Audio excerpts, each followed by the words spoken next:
Praise the Lord. Good morning. ప్రభువైన యేసుక్రీస్తు శుభనామంలో మీ అందరికీ వందనములు.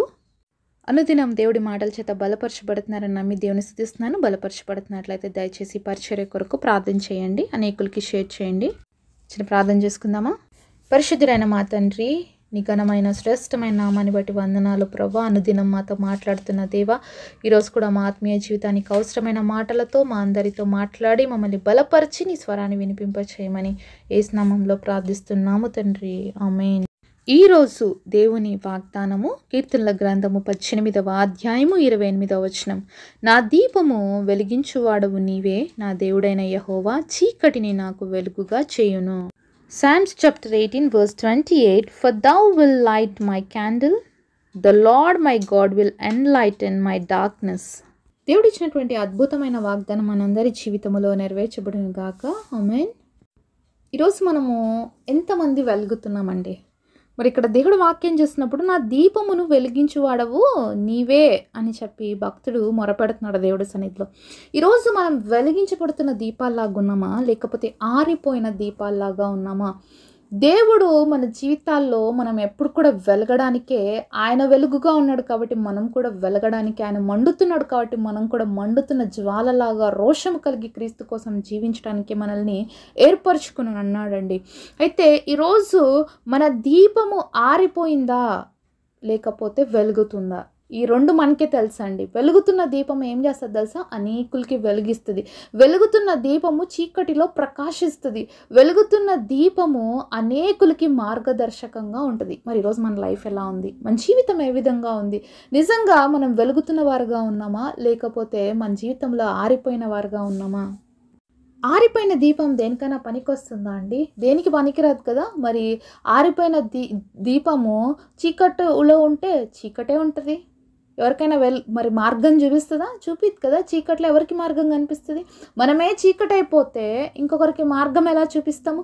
మన దేవుడు మార్గమును సత్యమును జీవమై ఉన్నాడు. మరి మన దేవుడి మార్గాన్ని మనం ఇతరులకి చూపించాలంటే మొదటిగా మనం వెలిగించబడాలండి. యేసుక్రీస్తు ప్రభు ఈ లోకాన్ని ప్రేమించాడు. తన అద్వితీయ కుమారుడైనటువంటి మరి ఏకైక కుమారుడుగా యేసు ప్రభు ఈ లోకానికి తండ్రి చేత పంపించబడ్డాడు. మరి క్రీస్తు ప్రేమని లోకానికి మనం చెప్పకపోతే, క్రీస్తు ప్రేమని లోకానికి చూపించకపోతే మనుషులు ఏ విధంగా యేసు ప్రభుని తెలుసుకుంటారు? ఈరోజు ఈ బాధ్యత దేవుడు నీకు నాకు ఇచ్చున్నాడు. ఈరోజు ఈ గొప్ప అవకాశము మనం తెలుసుకున్న రీతిగా ఇంకా అనేకులు తెలుసుకోవాలని దేవుడు నిన్ను నన్ను కోరుకున్నాడు. అయితే మనం వెలిగితేనే కదా ఇతరులకి మార్గం చూపిస్తాము.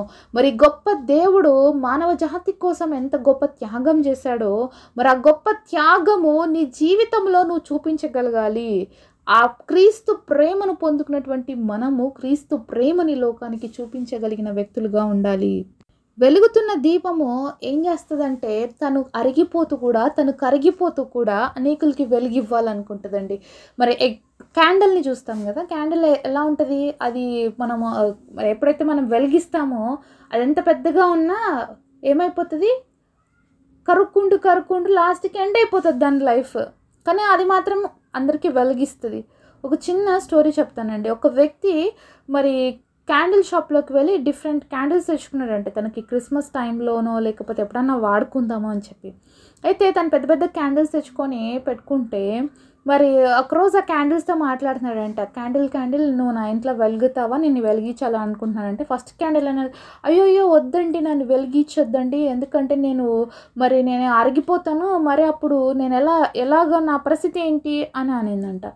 సరే రెండో క్యాండిల్ని అడుగుదామని చెప్పి అతను అడిగితే ఆ రెండో క్యాండిల్ కూడా అంటుందంట, అయ్యో నన్ను వెలిగించకు, నాకు ఇష్టం లేదు వెలిగివ్వడం, నేను ఇలానే ఉండాలనుకుంటున్నాను, నా షేప్ నేను మార్చుకోదలుచుకోలేదు, నా రూపం నేను మార్చుకోదలుచుకోలేదు, నేను ఎలా ఉన్నానో అలానే ఉండాలనుకుంటున్నాను, సో నన్ను వెలిగించొద్దు అనిందంట.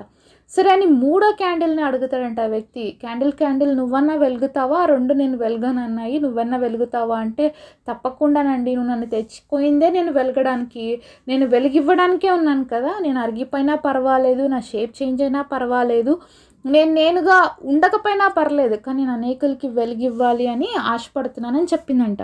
అప్పుడు ఆ వ్యక్తి తన ఇంట్లో తన ఉన్నతమైన స్థితిలో పెట్టి దాన్ని వెలిగిస్తే ఆ ఇంటి అందరికీ ప్రకాశతని ఇస్తుందంట.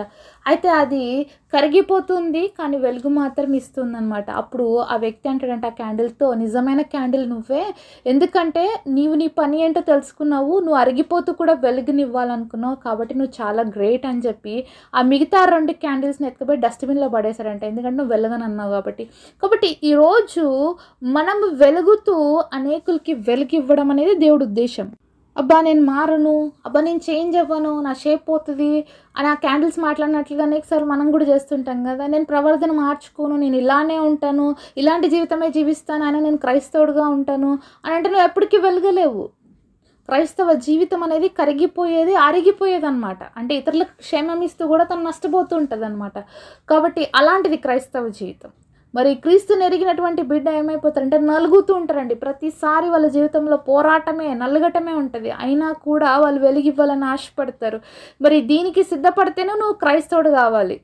దీనికి సిద్ధపడితేనే దేవుడు బిడ్డగా అనిపించుకోవడానికి అర్హత వస్తుంది. అందరికీ లేదండి. క్రైస్తవుడని పేరు పెట్టుకుంటే సరిపోదు. నిజమైన క్రీస్తుని చూపించగలిగినప్పుడు నువ్వు క్రైస్తవుడివి. కాబట్టి నేను మారను, నేను అరిగిపోను, నేను కష్టపడను అంటే మాత్రం నువ్వు పేరుకు మాత్రమే క్రైస్తవుడు కానీ నిజమైన క్రైస్తవుడు కాదు. ఏ విధంగా క్యాండిల్ తను అరిగిపోవడానికి సిద్ధపడిందో దేవుడి బిడ్డగా దేవుడి కోసం మనం అరిగిపోవడానికి, కరిగిపోవడానికి కూడా సిద్ధపడాలి. అప్పుడే మనం లోకానికి వెలుగునివ్వగలుగుతాం.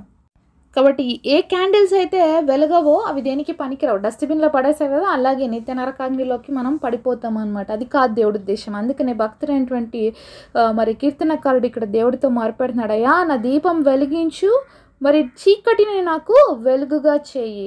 మరి ఏం చేయమని అడుగుతున్నాడు? చీకటిని వెలుగుగా చేయి. ఈరోజు నా జీవితం చీకటిగా ఉంది ప్రభువా, నన్ను మార్చు, నా జీవితాన్ని వెలిగించు, నేను అనేకులకి వెలుగుగా ఉండడానికి సహాయం చేయి. నా జీవితాన్ని మండించు, నేను అనేకులకి వెలుగునిచ్చే కృపను నాకు ఇవ్వు అని చెప్పి భక్తుడు మరి దేవుడి సన్నిధిలో మొరపెడుతున్నట్లుగా ఈరోజు మన ప్రార్థన కూడా అలా ఉండాలి. మనం కూడా దేవుడి సన్నిధిలో అడగాలి, ప్రభువా నేను కరిగిపోయినా పర్వాలేదు, నేను అరిగిపోయినా పర్వాలేదు, నేను నీకోసం వెలిగించబడాలి, నాకు ఆ కృపనివ్వు, నువ్వు నన్ను వెలిగించు ప్రభువా, నేను సిద్ధంగా ఉన్నా నీకోసం వెలగడానికి. అంతేకాకుండా ఈ లోకానికి నేను వెలుగుగా ఉండాలని ఆశపడుతున్నాను ప్రభువా, నన్ను వెలిగించు అని చెప్పగలిగే స్థితిలోకి మనం మారాలండి. దేవుడు ఆ స్థితినే మనల్ని కోరుకుంటున్నాడు. మనం ఆ దీపంలాగా, వెలుగుతున్న దీపంలాగా ఉండాలని దేవుడు మనల్ని ఆశిస్తూ ఉన్నాడు. కాబట్టి నువ్వు కూడా చీకటితో కలిసిపోతే ఇంకా దేవుడికి నువ్వు ఏమాత్రం యూస్ఫుల్ కాదు. ఎందుకంటే లోకమంతా చీకటితో నిండిపోయిందండి. లోకమంతా పాపంతో నిండిపోయింది. లోకమంతా భ్రష్టత్వంతో నిండిపోయింది. ఎక్కడ కూడా పరిశుద్ధతకు ఈరోజు స్థలం లేనటువంటి స్థితిలో మానవుడు పాపం చేత నింపబడిన స్థితిలో ఉంటున్నాడు. మరి ఇలాంటి పాపపు లోకంలో మనం ఉన్నప్పుడు ప్రత్యేకత లేకుండా జీవిస్తే, మనం కూడా ఆరిపోయిన దీపంలాగా జీవిస్తే మనకి ఏమి యూజ్ ఉంది దేవుడికి మనల్ని ఏర్పరచుకున్నటలో?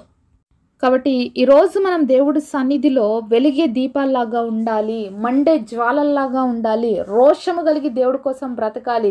ఏదేమైనా పర్వాలేదు, నేను దేవుడి కోసమే జీవిస్తా. ఇతరులను హింసించినా, అవమానంగా మాట్లాడినా, నన్ను తగ్గించుకున్నా నేను ఓర్చుకుంటా. క్యాండిల్ లాగా నేను కూడా వెలగాలని ఆశపడుతున్నాను, నేను కూడా ఉన్నత స్థితిలో ఉండాలని ఆశపడుతున్నాను అని చెప్పి నీలా సంకల్పం ఉంటే దేవుడు తప్పకుండా దేవుడి కోసం నిన్ను బహుబలమైన సాధనంగా వాడుకుంటాడు. కాబట్టి ఈరోజు మనం వెలిగించబడాలని దేవుడి సన్నిధిలో ప్రార్థన చేద్దామా?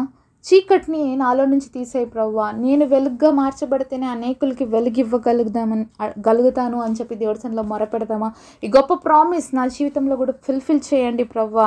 నేను వెలిగించబడాలి, నేను అరిగిపోయినా, నలిగిపోయినా, నేనేమైపోయినా పర్లేదు, కానీ నీ కోసం ఈ లోకంలో నేను వెలుగుగా మార్చబడాలి, అనేకులకి మార్గదర్శకంగా ఉండాలి, అనేకులు నీ వైపుకు తీసుకురావాలి ప్రభువా అని చెప్పి ప్రార్థన చేద్దామా? దేవుడి సన్నిధిలో అటు కృప దేవుడు మనందరికీ దయచేయును గాక. పరిశుద్ధుడైన మా తండ్రి, నీ ఘనమైన శ్రేష్టమైన నామాన్ని బట్టి మీకు వందనాలు చెల్లిస్తున్నాం ప్రభువా. మీరు ఇచ్చిన ఈ అద్భుతమైన మాట కొరకు మిమ్మల్ని స్తుతిస్తున్నాం.